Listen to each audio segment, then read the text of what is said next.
بسم اللہ الرحمن الرحیم. میں یاسر جنجوعہ اور آپ دیکھ رہے ہیں یاسر جنجوعہ پوڈ کاسٹ کی ایک اور ایپیسوڈ. آج دن ہے جمعہ کا اور جمعے کو ہم زریاب ہاشمی صاحب کے ساتھ پوڈ کاسٹ کرتے ہیں. آپ نے لاسٹ فرائیڈے کو جب ہمارا پوڈ کاسٹ نہیں آیا تھا تو آج بہت سارے لوگ یہ سوچ رہے ہوں گے کہ کہیں یہ فرائیڈے بھی اسکپ نہ ہو جائے, تو ایسا بالکل بھی نہیں ہوا. زریاب بھائی ہمارے ساتھ ہیں. السلام علیکم. وعلیکم السلام. اچھا زریاب بھائی, ہمارا جو پچھلا پوڈ کاسٹ کیا لوگوں نے بڑا پسند کیا اور بڑی طویل, بلکہ اس لوگوں نے کہا کہ یہ طویل ہونا چاہیے تھا اور ہم نے اس کی وضاحت بھی دے دی, لیکن اس میں سے بڑے انٹرسٹنگ سے کچھ کوشچن نکل کے سامنے آئے اور پھر انہیں کوشچنس کو میں نے کہا کہ آج ایڈریس کر لیتے ہیں ہم, کیونکہ اس پوڈ کاسٹ کے میں ہم نے موت کا ذکر کیا اور اسی طرح کے موضوعات تھے. تو ایک بڑا انٹرسٹنگ کوشچن جب آپ لاسٹ پوڈ کاسٹ میں موت کے مراحل کو ڈسکس کر رہے تھے, تو سوال یہ ہے کہ کیا جب کوئی انسان موت واقع ہوتی ہے, مرنے لگتا ہے, تو وہ اس کو تکلیف ہوتی ہے, یا یوں کہہ لیں کہ روح کے نکلنے کے عمل میں انسان سخت تکلیف سے گزرتا ہے؟ میرے اندازے میں یہ چوائس ہوتی ہے آپ کی کہ آپ کو روح کے نکلنے کی تکلیف ہو یا نہ ہو. چوائس ہوتی ہے, یہ چوائس ہوتی ہے. اب اس کا مطلب کیا ہے؟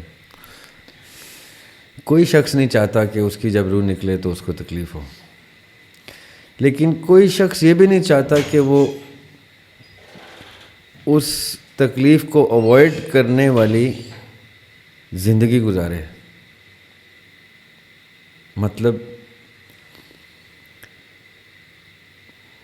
روح کی نکلنے کی تکلیف نیک لوگوں کی بھی ہوتی ہے. اچھا. اور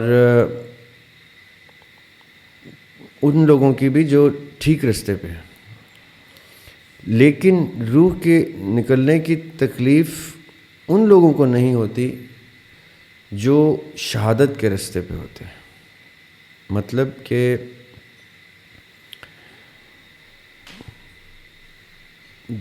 بدر میں, غزوہ بدر میں جب اصحاب شہید ہو رہے تھے یکے بعد دیگرے, تو وہ ابھی شہید نہیں ہوتے تھے, یعنی ابھی شہادت کا پل آتا تھا تو ان کے منہ سے الفاظ نکلتے تھے کہ ان کو جنت دکھائی دی. سو مچ سو کہ ساتھ جو صحابی دیکھتے تھے دوسرے صحابی کو شہید ہوتے تھے تو وہ رشک کی نظر سے دیکھتے تھے کہ مجھے کب وار لگے گا اور میں یہ منظر کب دیکھوں گا. یعنی روح کا نکلنا تو ایک ان کے لیے اس وقت باعث اعزاز ہو گیا تھا.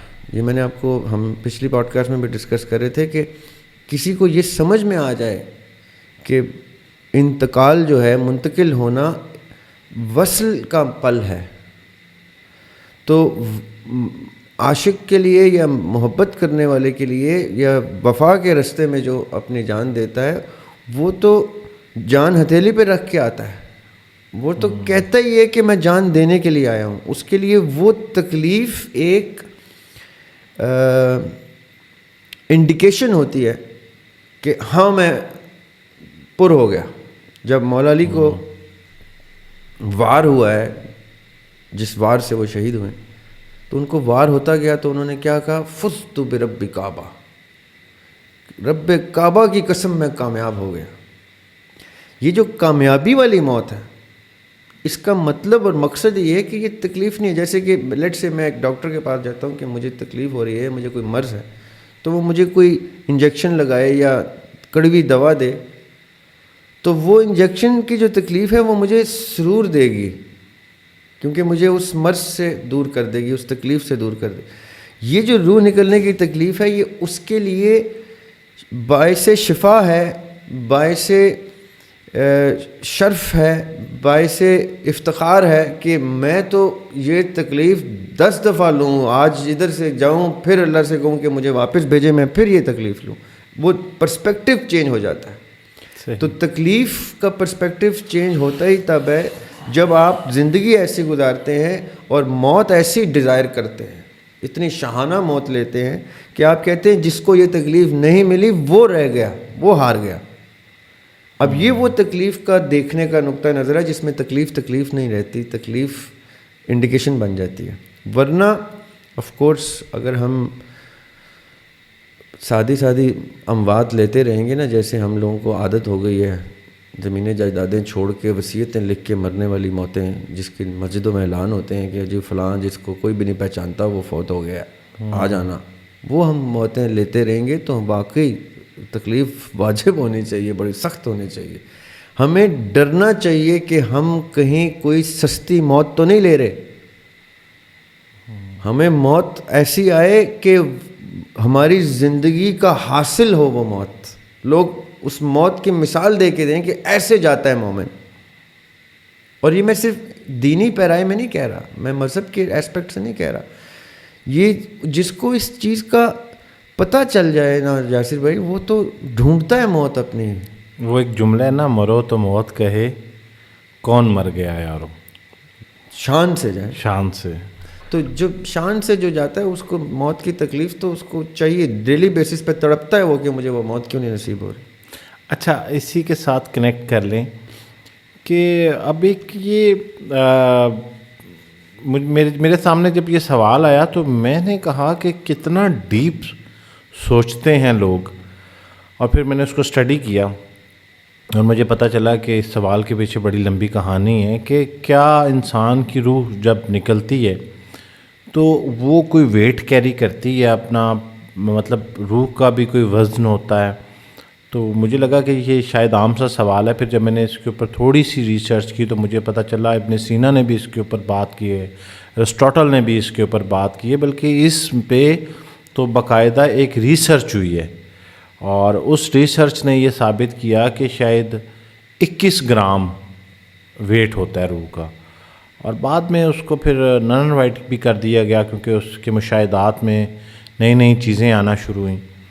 تو آپ کو کیا لگتا ہے کہ روح کوئی ویٹ کیری کرتی ہے؟ اچھا، میں نے یہ چیزیں پڑھی ہیں، کچھ نظر سے گزری ہیں میری، کہ اصل میں یہ تاثر اس لیے آتا ہے کیونکہ زندہ آدمی کے ویٹ اور اس کی ڈیڈ باڈی کے ویٹ میں فرق ہوتا ہے.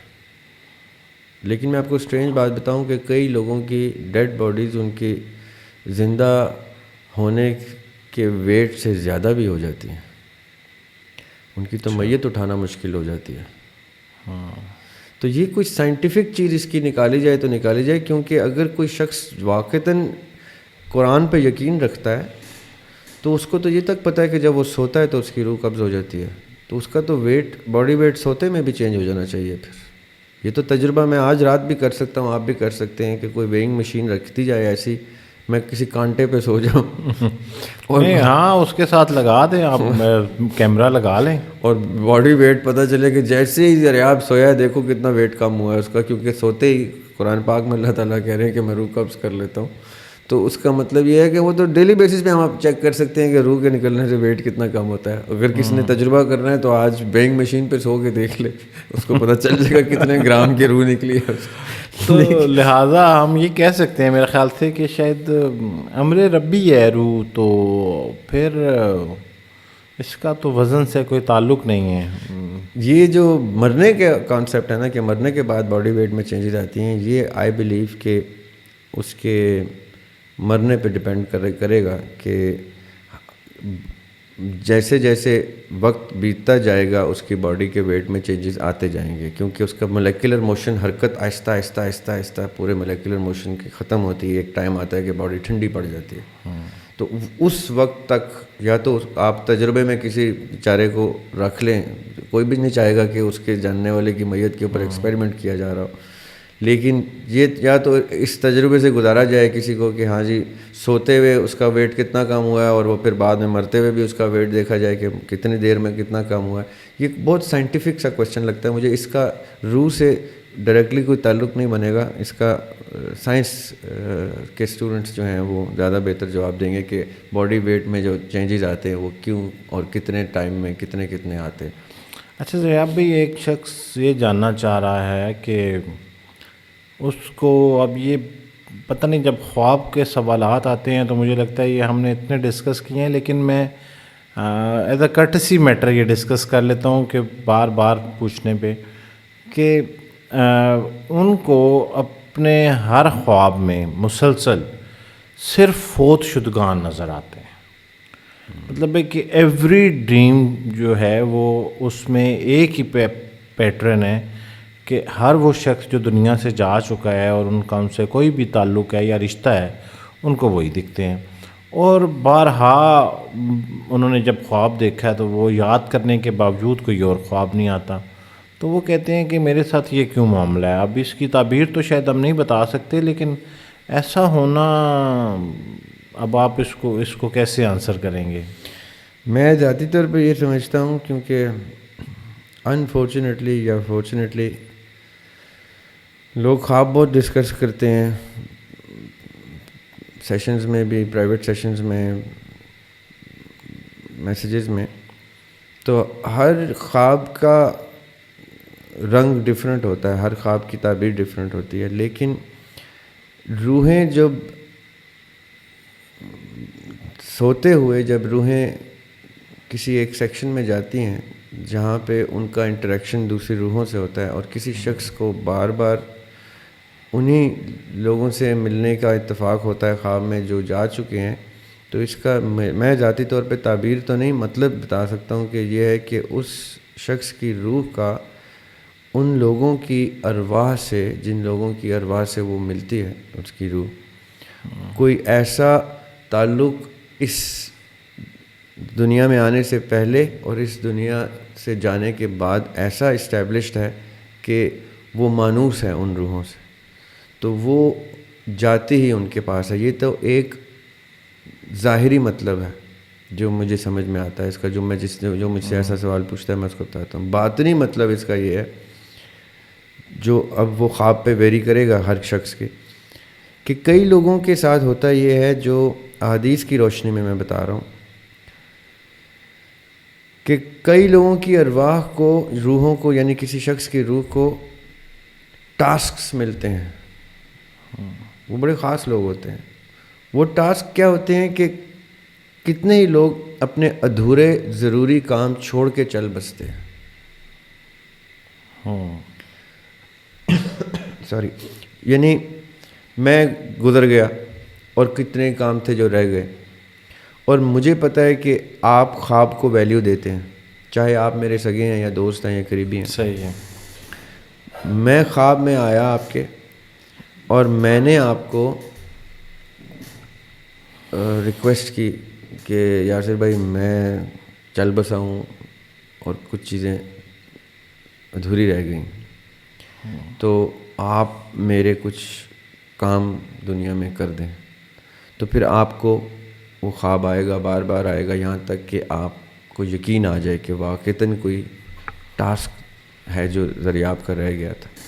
تو پھر آپ اٹھتے ہیں اور آپ کو یاد بھی رہ جاتا ہے خواب، اور آپ اس کا کوئی معنی بھی، مطلب بھی نکال لیتے ہیں کہ اچھا یہ مطلب ہے اس کا، یہ ٹاسک دیا ہے. اور پھر آپ وہ ٹاسک کر جاتے ہیں. تو پھر میں آپ کے خواب میں آ کے کہوں گا کہ آپ کا بڑا بڑا شکریہ، نوازش کہ آپ نے میرا ادھورا کام نبھا دیا. تو ایسے کچھ لوگ ہوتے ہیں یقیناً. یعنی میں وثوق سے کہتا ہوں کیونکہ میں کچھ لوگوں کو ایسا کو جانتا ہوں جو مجھے بتاتے ہیں کہ ہمیں خواب میں فلاں شخص نے آ کے فلاں کام دیا، ہم نے پھر وہ کام کیا، پھر فلاں شخص نے آ کے ہمیں اس کا شکریہ ادا کیا. اچھا، اب ایک خیال ہے بہت سارے لوگوں کے ذہن میں، اور اس کی خیال کے پیدا ہونے کی وجہ یہ ہے کہ بچپن سے ہم نے سن رکھا کہ لوگوں کو، کسی بھی انسان کو اس کی وفات سے، یا مت بھی ہو سکتی ہے، 40 دن پہلے یہ پتہ چلنا شروع ہو جاتا ہے کہ میں نے اس دنیا سے چل جانا ہے. تو کیا واقعی اس طرح کے کوئی سمٹمز ہوتے ہیں کسی انسان کے پاس کہ اسے اللہ جانتا ہے بہتر؟ ڈیفینیٹلی ہمارا اس بات پہ ایمان ہے کہ اللہ تعالیٰ کی ذات کے علاوہ کوئی بھی نہیں جانتا کہ کس شخص نے کب دنیا سے رخصت ہونا ہے.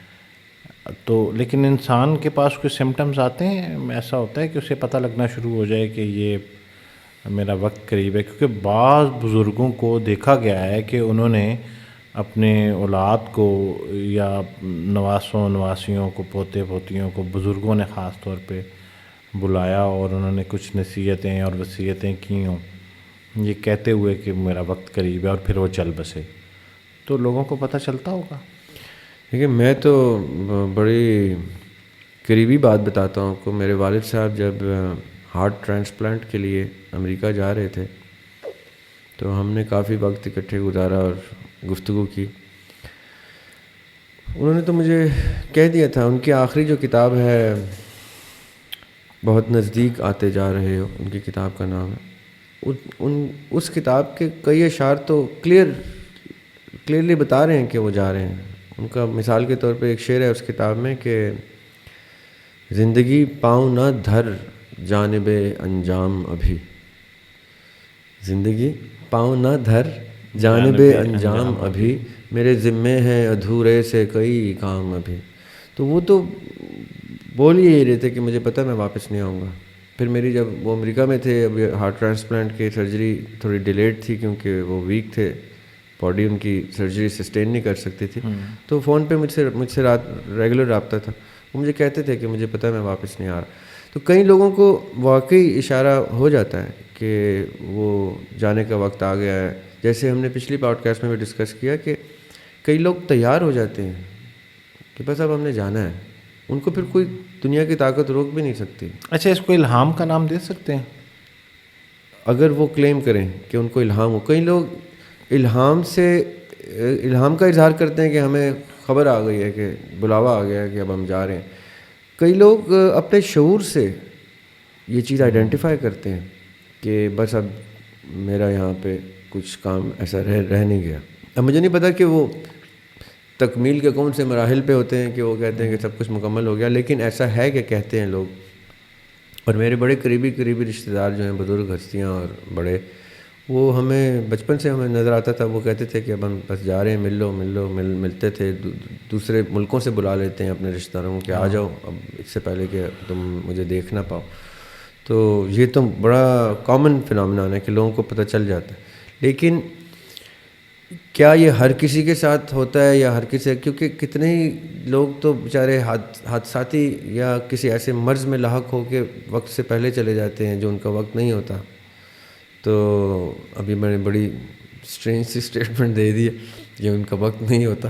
مطلب یہ کہ کئی لوگ تو ڈاکٹرز کی غلطی سے چلے جاتے ہیں، کئی لوگ مرض کو سیریس نہیں لیتے تب چلے جاتے ہیں، کئی لوگ خودکشیاں کر لیتے ہیں، کئی لوگ جنگوں میں شہید ہو جاتے ہیں، کئی لوگ حادثات میں ایکسیڈنٹس میں مر جاتے ہیں. یہ وہ اموات ہیں جو واقعی وقت سے پہلے کی اموات ہیں. ہاں، ان کا تعین رب کی ذات کرتی ہے اور پہلے سے تعین ہوتا ہے کہ ایسے ہی ہوگا، لیکن ان کے بہت سے کام ادھورے رہ جاتے ہیں. جیسے ہم نے ابھی وہ پچھلے سوال میں ایڈریس کیا، وہ تکمیل کے مراحل نہیں طے کر چکے ہوتے کہ وہ کہیں کہ ہم جانے والے ہیں. تو زیادہ تر لوگ تو میرے اندازے میں تیار ہی نہیں ہوتے جانے کے لیے. تو وہ تسلیم کیا کریں گے کہ وقت آ گیا. لیکن جو تسلیم کر رہے ہوتے ہیں وہ بتا رہے ہوتے ہیں، اور کسی کو الہام ہو رہا ہوتا ہے، کسی کا شعور آئیڈینٹیفائی کرتا ہے. یہ بڑے خاص لوگ ہوتے ہیں دونوں لوگ. اچھا، یہ الہام ہو جانا یا شعور آئیڈینٹیفائی کرے، اس میں سے ایک اور چیز ایڈ کر لیں کہ وسوسہ بھی تو ایک چیز ہے. تو الہام اور وسوسے کو کیسے، اس میں سے فرق کیسے کوئی نکالے کہ یہ مجھے کوئی وسوسہ ہو رہا ہے یا؟ میں ذاتی طور پہ سمجھتا ہوں کہ جو وسوسہ ہے نا، اس کا پہلی بات تو یہ کہ جو دین کے قریب لوگ ہیں وہ وسوسے کو بہت آرام سے جج کر سکتے ہیں. اچھا، کہ وہ اللہ تعالیٰ سے جب رابطہ اسٹیبلش کرتے ہیں یا اللہ تعالیٰ کا ذکر کرتے ہیں، اللہ کے کلام کا ذکر کرتے ہیں، الذی یوسوس فی صدور الناس، یعنی وہ کچھ کلام اللہ کے ایسے پڑھتے ہیں کہ وہ وسوسے دور ہو جاتے ہیں. تو وسوسے کو تو بڑا آرام سے جج کیا جا سکتا ہے کہ آپ نیتاً دل سے اللہ کا ذکر کریں تو وہ وسوسہ دور ہو جاتا ہے. الہام دور نہیں ہوتا اللہ کا کلام پڑھنے سے، الہام اور مضبوط ہو جاتا ہے. ایک تو انڈیکیٹر یہ بڑا ایزی انڈیکیٹر سب کے لیے. دوسرا یہ کہ وسوسے جو ہیں وہ ہمیشہ انسان کو خوف دلائیں گے. اچھا، خوف کی کیفیت لے کے آئیں گے وسوسے کہ مجھے ڈر ہے، وہم آ جائے گا، ایک ایلیمنٹ آف فیئر ہوگا اس میں کہ مجھے یہ ڈر ہے، یہ ہو جائے، مجھے یہ ڈر. الہام ضروری نہیں ہے کہ آپ کو خوف دلائے. الہام آپ کو ایک سکون کی کیفیت ضرور دے گا. پتہ چلے گا کہ یہ آپ کے اندر کی کوئی صدا ہے، دل بھی مطمئن ہوگا، اس میں دل کا اطمینان ہوگا. اب سننے والے یہ کہیں گے کہ ماؤں کو تو کئی دفعہ یہ الہام ہو جاتا ہے کہ ان کے بچے جو ہیں وہ کسی خطرے میں ہیں، تو اس میں بھی تو خوف کا ایلیمنٹ ہوتا ہے، لیکن وہ خوف اور ہے. اس خوف میں یہ ہے کہ کوئی جان بچائی جا سکتی ہے بتانے سے یا صدقہ دینے سے یا کچھ، یعنی وہ خوف اور ہے. میں اس الہام کی بات کر رہا ہوں کہ جس میں انسان کو اطمینان ہو جاتا ہے کہ یہ کسی شیطانی وسوسہ یا کسی شخص کی بری نظر اور ان چیزوں کے حسد کا ایلیمنٹ نہیں ہے اس میں، یا کسی کے کالے علم اور جادو کا اثر نہیں ہے، بلکہ یہ یقیناً اندر سے کوئی صدا آئی ہے اور اللہ تعالیٰ نے کوئی انٹویشن کے تھرو کوئی میسج پہنچایا ہے. الہام بڑی کیفیت رکھتا ہے انسان کے اوپر. الہام کا بڑا ایک سینس آف ایکسیپٹنس ہوتی ہے، انسان بڑا قریب آ جاتا ہے اللہ کے جب الہام آتا ہے اس کو. اچھا، پھر الہام کے لیے یہ بھی ضروری ہوتا ہوگا کہ یہ خواص کو ہی ہوتا ہو ایک یہ کہہ سکتے ہیں کہ وہ خواص کو، میرے اندازے میں عام آدمی کو یا عوام کو خواص ہی الہام کرتا ہے. یعنی جو شخص الہام کی کیفیت میں آتا ہے وہ پھر اس کو پتہ چل جانا چاہیے کہ وہ عام نہیں رہا، وہ خاص ہو گیا ہے.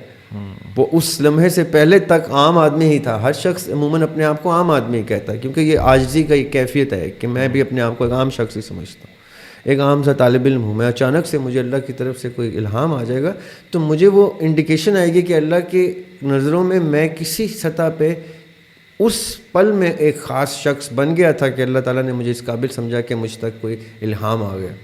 اور الہام کسی خیال کی صورت میں آ سکتا ہے، کسی آئیڈیا کی صورت میں آ سکتا ہے، کسی کانسیپٹ، کسی ویژن، کسی نظریے کی صورت میں آ سکتا ہے. الہام تو اللہ تعالیٰ کے تو اتنے رنگ ہیں کہ وہ کسی بھی رنگ میں اللہ تعالیٰ الہام پہنچا سکتے.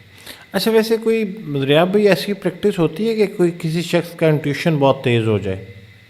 پریکٹس کے کیا کرنے سے انٹیوشن؟ کیا کرنے سے؟ جی، بے تحاشا پریکٹسز ہیں جو شریعت ہے. مثال کے طور پہ شریعت کا مقصد یہ ہے کہ آپ اس ہستی کے نقش قدم پہ ہیں جو اللہ سبحانہ تعالیٰ کی محبوب تر ہستی ہے. تو جیسے ہی آپ ان کے نقش قدم پہ آ جائیں گے، ان کی سنت اور سیرت کو طاری کر لیں گے اپنے اوپر، تو آپ کو قرآن کی آیتیں بھی لگے گا کہ آپ سے گفتگو کر رہی ہیں. شریعت کا مقصد یہ ہے کہ آپ اس جگہ پہ آئیں تو دیکھیں قرآن آپ سے ڈائلاگ کرتا ہے. شریعت کا جو مفہوم ہے وہ یہ ہے. لوگوں نے شریعت کا مقصد سمجھ لیا کہ خالی نمازیں پڑھنا، روزے رکھنا، باتیں. ٹھیک ہے، نمازیں، روزے، یہ اس طرح کی پریکٹس ہے کہ یہ وہ رستہ ہے کہ یہ قریب سے قریب تر کسی ٹائم بھی اس پہ وہ دروازہ کھل جائے گا جس میں اس کو ایسنس ملنا شروع ہو جائے گا، عبادت کے اندر جو چھپا ہوا ایسنس ہے. اور تصوف والے کیا کہتے ہیں کہ اللہ سے لو لگا کے اس پریکٹس میں آ جائیں جو تصوف کی پریکٹسز ہیں، تو آپ کو اس طرف سے دروازہ کھل جائے گا. یہ سب دروازے ایک ہی طرف کھلتے ہیں، یہ سب کھڑکیاں ایک ہی طرف کھلتی ہیں. یہ جو دروازے کا مطلب میرا یہ، ہم نے اپنے آپ کو ایک انا کی عمارت میں قید کیا. اس میں چھوٹے چھوٹے روشن دان ہیں جہاں سے علم کی روشنی آتی ہے، چھوٹے چھوٹے کھڑکیاں، دروازے ہیں جو ہمارے کھولنے سے کھلتے ہیں. کچھ فضل کے، کرم کے دروازے ہیں جو اللہ تعالیٰ کے کھولنے سے کھلتے ہیں. جیسے ہماری اس انا کی دیوار میں سے ہم ایگزٹ لیتے ہیں تو باہر رب کی ذات ہی رب کی ذات ہے چاروں طرف. ہم نے اپنے آپ کو اس میں قید کیا ہوتا ہے. اس لیے سر جھکانا ہوتا ہے سجدے میں کہ آپ کی انا ٹوٹے گی تو دیوار گرے گی اور رب دکھائی دے گا. ہم سمجھتے ہیں کہ ہمارا سجدہ جو ہے وہ کوئی ریچول ہے کہ یہ اس طرح ٹکر مارنی ہوتی ہے، اس طرح بیٹھ جانا ہوتا ہے، اس طرح کھڑے ہونا. اس کا مقصد یہ ہے کہ اپنے آپ کو اللہ کے حکم اور رضا کے سامنے سر تسلیم خم کر دینا کہ اب میں کچھ بھی نہیں ہوں، آپ ہی آپ ہیں. یہ جو رفع دین کا بھی کانسیپٹ ہے نا کہ اللہ تعالیٰ کو کہ آپ بڑے ہیں، اللہ اکبر، اور میں ادنا سا آدمی ہوں، چاہے میں ہاتھ جوڑ کے اپنی عاجزی دکھاؤں یا جھک کے عاجزی دکھاؤں سجدے سے. یہ وہ تمام مذاہب یہی گفتگو کرتے ہیں کہ جب آپ کسی بھی عبادت گاہ میں جائیں تو آپ کو ہر شخص عاجز نظر آتا ہے، چاہے وہ بادشاہ سلامت کیوں نہ ہو. وہ عبادت گاہ میں آگے ایک عام آدمی کے ساتھ پایا جاتا ہے، یا عام انہیں سیڑھیوں پہ چڑھتا ہے جن پہ ان کا ملازم چڑھ رہا ہوتا ہے. کیونکہ انا پیچھے اتارنی ہوتی ہے جوتوں کی، جسے ہم جوتے اتار دیتے ہیں، انا اتار کے آپ نے آنا ہوتا ہے. یہ وہ عبادتوں کا کانسیپٹ ہی ہے کہ آپ اپنے سے بڑی کسی ہستی کو تسلیم کر لیں کہ میں چھوٹا ہوں، عاجز ہوں، وہ ہے سبحان، وہ ذات ہے بڑی، میں جھک گیا. جیسے ہم یہ جھکنے کا پروسیس کرتے ہیں تو ہمارا سر بلندی ہوتی ہے، اس میں ہم اٹھائے جاتے ہیں. اللہ تعالیٰ کہتے ہیں تم میرے سامنے جھک گیا، اب میں تجھے اٹھاؤں گا. جو اکڑ کے چلتے ہیں، جو نماز کا ترک کرنا ہمارے تکبر کی علامت ہے. لوگ نماز کی طرف، ہم بچوں کو جب لے کے جاتے ہیں نا نماز کی طرف، تو بڑا ڈرا دھمکا کے لے کے جاتے ہیں، دوزخ ملے گی، سزا ملے گی. یہ بتانے کی ضرورت ہی نہیں ہے، کیونکہ یہ آپ فیئر سے ڈرائیو کر رہے ہیں ایمان کو. فیئر سے ایمان کو ڈرائیو نہ کریں، محبت سے ڈرائیو کریں کہ تمہیں جو بنا کے اتنا بڑا کر رہا ہے، تمہیں پال پوس رہا ہے، یہ آب و ہوا ان دا پراپر پروپورشن، آکسیجن اور سب چیزیں پرووائڈ ہو رہی ہیں، آپ کو آب و ہوا مل رہی ہے، خوراک مل رہی ہے، زمین تک سے خوراک نمودار ہو رہی ہے جو آپ پکا پکا کے اتار کے پھل اور سبزی کی صورت میں کھا رہے ہیں. یہ جتنے جانور جو حلال جانور چل رہے ہیں، یہ بھی آپ کو فیڈ کرنے کے لیے ہیں. یہ اتنی نرشمنٹ اللہ تعالیٰ کیوں کر رہے ہیں؟ کیونکہ وہ آپ سے محبت کر رہے ہیں، وہ آپ کو پال رہے ہیں. تبھی ہم رب کہتے ہیں، رب ہوتا ہے پالنے والا. وہ پال رہے ہیں آپ کو. تو جب وہ آپ کو بلائے، چاہے ایک دفعہ بلائے یا آپ خوش قسمت ہیں کہ 5 دفعہ بلا لیتا ہے دن میں وہ آپ کو، تو آپ 5 دفعہ اس کے پاس جائیں اور جھک جائیں اس کے سامنے شکرانے میں کہ یا اللہ تو اتنا پالتا ہے ہمیں، تو نے اتنی نعمتیں دی ہیں، میں بس سرنڈر ہو گئے. جیسے آپ بچوں کو یہ بتاتے ہیں نا کہ آپ کا نہ جانا اس گھر میں ایک تکبر کی علامت ہے، تو بچہ بھی ڈر جائے گا کہ میں کیسے اتنے بڑی ذات کے سامنے تکبر کر سکتا ہوں. میں تو اپنے ٹیچر کے سامنے اسٹوڈنٹ ہوں، میں تو اپنے ماں باپ کے سامنے بچہ ہوں، میں تو بڑے بھائی کے سامنے چھوٹا ہوں. تو وہ تو کریٹر ہے، اس کے سامنے تو میرا باپ بھی جھک جاتا ہے، میرے بڑے بھی جھک گئے، میرے انبیاء جھک گئے، جنہوں نے دین وہ جھک گئے. انہوں نے کہہ دیا کہ ہماری کوئی حیثیت نہیں ہے رب کے سامنے، ہماری پیشانی سر تسلیم خام ہے. تو یہ جب کانسیپٹ آپ بچوں کو دیتے ہیں نا کہ نماز ترک کرنے کا مطلب ہے ابلیس کی ادا پہ آئے آپ. جب ابلیس نے کہا تھا میں نہیں جھکتا، تو اللہ اکبر استغفر اللہ، میں حیران ہوں کہ اگر ہم یہ منظر مسجد کے باہر نا ایک ویڈیو LCD ہونی چاہیے جس میں اینیمیشن میں ابلیس کا انکار دکھانا چاہیے کہ رب کہہ رہے ہیں جھکو اور ابلیس کہہ رہے ہیں نہیں. تو یہ ویڈیوز چل رہی ہوں نا مسجدوں کے باہر اینیمیٹڈ، تو بچہ جا کے نا نماز کے دوران سب کچھ چھوڑ کے کہے نہیں میں ابلیس نہیں بننا چاہتا بھائی، میں جھکوں گا جب رب کہے گا. تو یہ اتنا ڈفرینس ہے. اچھا حضرت بھائی، ایک کوشچن ہے. اصل میں جب ہم کوشچن کو لے کے چل رہے ہوتے ہیں تو میرے ذہن میں یہ ہوتا ہے کہ بہت زگ زیگ ہو رہا ہوتا ہے، آپ ایک فریم آف مائنڈ میں چل رہے ہوتے ہیں اور میں فوراً سے اس سے بالکل ریلیونٹ کوشچن کر دیتا ہوں. بہرحال یہ بھی اب کیونکہ ہمارا فارمیٹ اس طرح کا ہے، تسبیح جو ہے وہ کیسے اثر انداز ہوتی ہے کسی شخص کی زندگی پہ؟ ابھی آپ نے ریچولز کی بات کی، لوگ وظائف کرتے ہیں، تسبیحات کرتے ہیں، تو بہت سارے لوگ تو جو ہے وہ کچھ خاص وظائف یا اذکار کو اپنی زندگی کا اتنا سختی سے معمول بنا لیتے ہیں کہ انہیں لگتا ہے کہ اگر یہ اسکپ ہوں گے تو ان کی لائف میں کچھ بھی گڑبڑ ہو سکتا ہے. تو آپ اس کو کس طرح سے دیکھتے ہیں کہ یہ تسبیحات جو ہیں یا تسبیح ہے خاص طور پہ، یہ کیسے اثر انداز ہوتی ہے ہماری زندگی پہ؟ Law of attraction. اچھا ایک سٹیٹمنٹ میں آپ کے سوال کا جواب دیکھیں. جو ریاضت ہوتی ہے نا، ریاضت، ہمارے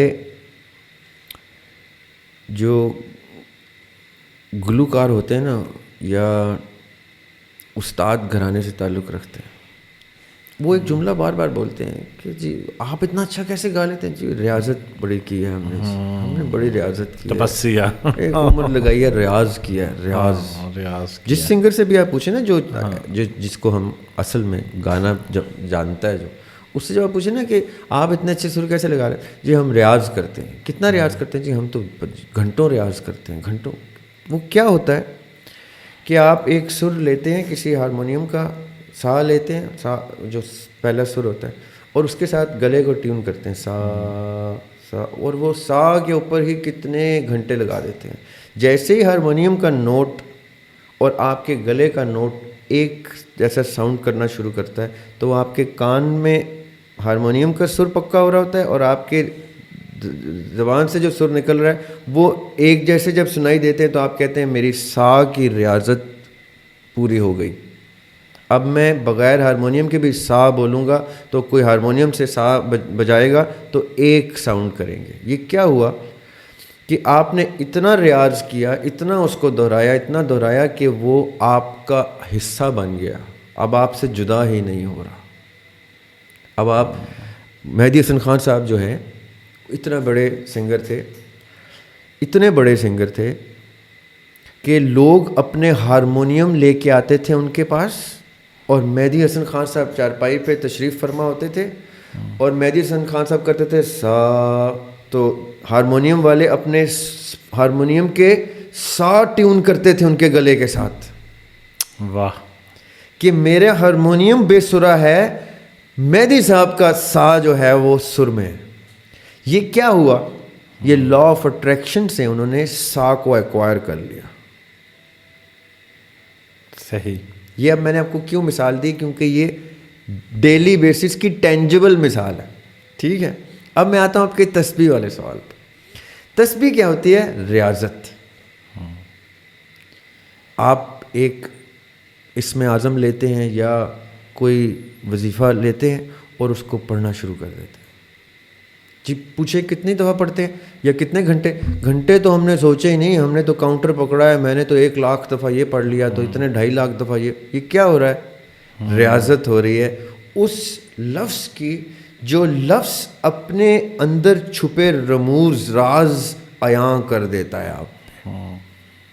تو آپ کا اس اسم اعظم کے ساتھ یا اس وظیفے کے ساتھ کنیکشن اسٹیبلش ہو جاتا ہے. لا آف اٹریکشن سے آپ اس کو ایک فریکوینسی پہ لے آتے ہیں, ایکوائر کر لیتے ہیں. پھر اس وظیفے سے اٹیچڈ جو بلیسنگز ہیں, جو فضائل ہیں, جو فضل اور کرم ہے, وہ آپ کے اوپر دروازہ کھل جاتا ہے اور وہ شاور ہونا شروع ہو جاتا ہے. تب لوگ کہتے ہیں کہ یہ وظیفہ, میں آپ کو آج وظیفے کی سائنس کیوں بتا رہا ہوں, جتنے بھی وظائف اور جتنے اسم اعظم کے پیچھے چھپے ہوئے کرم اور فضل ہے اللہ کے, وہ ان لاک ہی تسبیح سے ہوتے ہیں, اس ریاضت سے ہوتے ہیں. یہ ریاضت کا مطلب ہوتا ہے کہ آپ نے مانگنا شروع کر دیا. مہدی صاحب سر مانگ رہے ہیں کہ یہ سا مجھے مل جائے, اور وہ ریاض کیے جا رہے ہیں تو سا ایسا مل گیا کہ انسٹرومنٹس محتاج ہو گئے ان کے گلے کے. اور ادھر کسی نے تسبیح سے وظیفہ پڑھنا شروع کیا تو اس نے اتنا پڑھا کہ اس کے اوپر وہ فضل کھلا اور اس کو وہ مل گیا جو اس وظیفے کا نتیجہ ہے. یہ ہے لا آف اٹریکشن کی پریکٹیکل 2 ایگزامپلس. اس طرح کی میں 10,000 آپ کو ایگزامپل آپ کے ذہن میں بھی آ گئی ہوں گی اور سننے والوں کے بھی, کہ یہ اتنا سمپل کانسیپٹ ہے جو بتایا سمپلیفائی کیا نہیں جاتا, تو ہمارے لیے ایک معمہ بن کے بیٹھا رہتا ہے کہ یہ کیا ہے, تسبیح میں کیا چھپا ہے, نماز میں کیا چھپا ہے, ریاضت میں کیا چھپا ہے. ریاضت میں وہ لا آف اٹریکشن چھپا ہے جو دروازے کھولتا ہے اس چیز کے جس کے آپ طالب ہیں. مہدی صاحب سر کے طالب ہیں تو آج سر کے شہنشاہ کہلائے جاتے ہیں, ساری دنیا ان کو کہتی ہے سر کا شہنشاہ مہدی حسن خان. تو اسی طرح تسبیح کرنے والا اپنے اس فضل کا, کیونکہ وہ عاجز ہوتا ہے تو وہ اپنے وہ شہنشاہ نہیں کہتے, لوگ مانتے ہیں کہ اس کے پاس کچھ ہے, اس سے دعا کرائیں گے تو ہو جائے گی. یہ تسبیح کرتا ہے اتنی کہ یہ ایسے, یہ پروفیسر احمد رفیق اختر صاحب جو ہیں مثال کے طور پہ, وہ کہتے ہیں کہ حروف مقطعات کے معنی ان پہ کھل گئے ہیں. میں کہتا ہوں اللہ سبحانہ و تعالیٰ ہر چیز پہ قادر ہے, کیا معلوم ان کی کتنی ریاضت ہے کہ اس پہ چھپے ہوئے راز, اس الفاظ میں چھپے ہوئے راز ان پہ جو ہیں وہ آشکار ہو گئے, اور اب وہ کہتے ہیں کہ میں ان سے شفا دیتا ہوں لوگوں. ہاں بالکل. اب یہ دیکھیے نا, ایک طرف میں آپ کو مہدی حسن خان صاحب کی ایگزامپل دے رہا ہوں اور پریکٹیکل ایگزامپل میں نے احمد رفیق اختر صاحب کی دے دی, اور اس طرح کی 10 ایگزامپل سب کے ذہنوں میں آ گئی ہوں گی جن بزرگوں کو وہ جانتے. صحیح. اچھا, اب آخر میں ایک سوال ہے اور یہ بڑا خطرے ناک سوال ہے, اور سوال یہ ہے کہ آپ اپنی گفتگو کو کیا نام دیں گے؟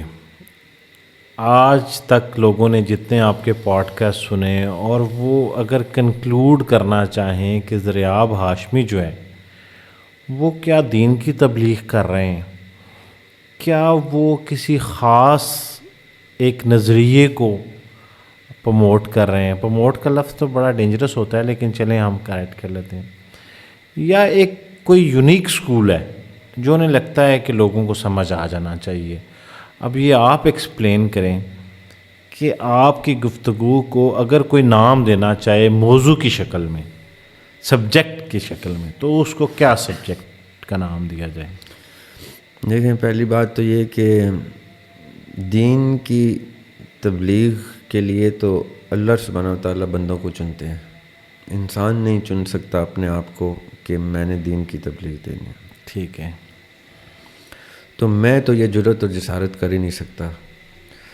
میں اپنی ساری گفتگو کو, چاہے وہ ہمارے گرے لاؤنج پہ ہو یا آپ کی جیسے جنجوعہ پوڈ کاسٹ پہ چل رہی ہے, میری ساری کی ساری گفتگو ابھی تک یا آگے اللہ تعالیٰ جب تک اس چیز کی ہمت اور سکت دیں مجھے, میں علم کی راہ کا مسافر ہوں.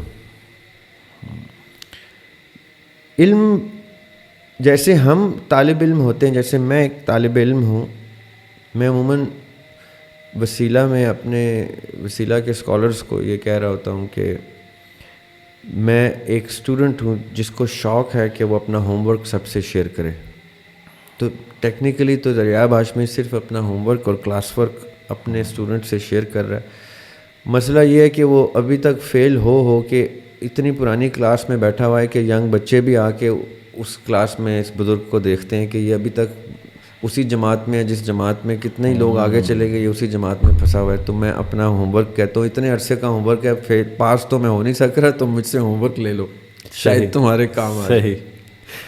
لیکن علم کا طالب جس جستجو سے علم کو تلاش کرتا ہے, اس کا متلاشی ہوتا ہے کہ مجھے یہ چاہیے, اس سے زیادہ تڑپ سے علم اپنے اس مسکن کا طالب ہوتا ہے کہ مجھے وہ شخص ملے, مجھے وہ اسپیکر ملے, کیونکہ علم خود نہیں بولتا.